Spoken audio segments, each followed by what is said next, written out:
मुंबईत बसायचं, काहीतरी विष पेरायचं असेल तर मुद्दे पेरायचे, कधी धर्माच्या नावावर, कधी जातीच्या नावावर. परिणामांचा विचार नाही करायचा, कुणाचं नुकसान होईल, कुणाचा फायदा होईल याची तमा बाळगायची नाही. आणि सगळं पेटलं त्यानंतर सांगायचं की याचं राजकारण केलं जातंय, विनाकारण जातीचा आणि धर्माचा वापर करून भांडू नका.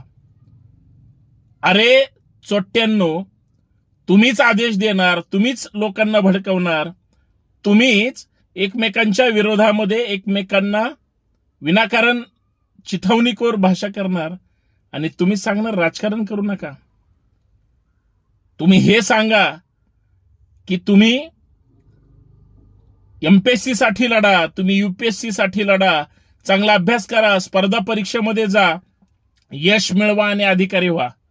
बघा, पोरं इकडं विनाकारण बोंबलत फिरण्यापेक्षा तिकडे प्रशासनात जाऊन अधिकारी होतील. तरुण पोरांना त्याची गरज आहे.